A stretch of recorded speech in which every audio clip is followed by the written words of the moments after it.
Yields back. I now recognize myself for 5 minutes. Thank you to our distinguished witnesses for being here today. Over the last several decades, America and India have developed strong defense, economic, and technological partnerships.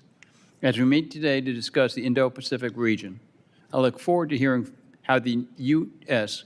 can continue to strategically partner with India.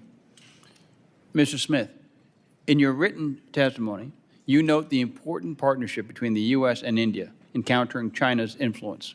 You stated, of all China's neighbors, India has offered the stiffest resistance to China's more aggressive foreign policy under General Secretary Xi Jinping. What steps can the U.S. take to maintain and strengthen our strategic security partnerships with India to counter China? Yes, sir, thank you for the question. And I just want to underscore again the point I made in my written testimony, which is that India indeed has shown the stiffest resistance. It has engaged in, it has stopped Chinese coercion at their border. Unlike us, it was able to ban TikTok essentially overnight when it saw an espionage and influence operation problem with TikTok. In fact, it banned dozens of Chinese apps when they became problematic. And it has put up fierce restrictions on Chinese investments in India that could pose security risks. So I just want to underscore again that India has been much tougher than many of its other neighbors that have been bullied and coerced by China in offering some resistance. I think there are a number of things that we can do to continue to strengthen the India-U.S. partnership. I think developing the Quad, continuing to develop that, and even potentially to expand the Quad to allow for observer nations to join in Quad military exercises would be a way to broaden that coalition. There are always more things that the United States and India can do together in a bilateral way. There are several weapons platforms that could be useful to India in deterring Chinese aggression at the border and in the Indian Ocean that the United States should be prepared and willing to sell to India. And there are a number of intelligence sharing arrangements that I think we could put in place that would help India to monitor Chinese movements along the disputed border, for example, or Chinese submarines in the Indian Ocean.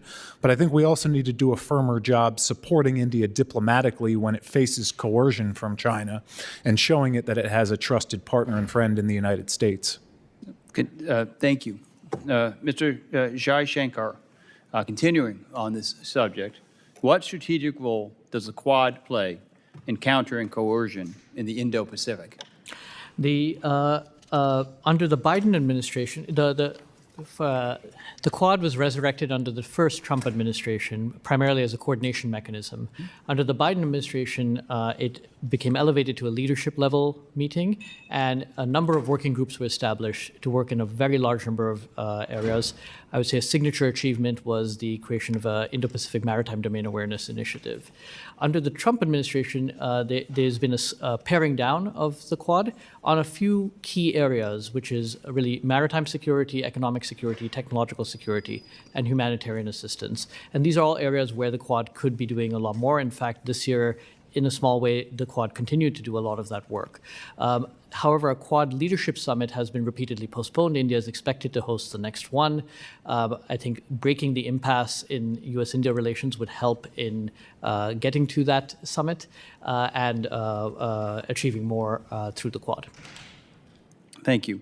Mr. Lalwani, you highlighted in your testimony the important role of economic partnerships between the United States and India.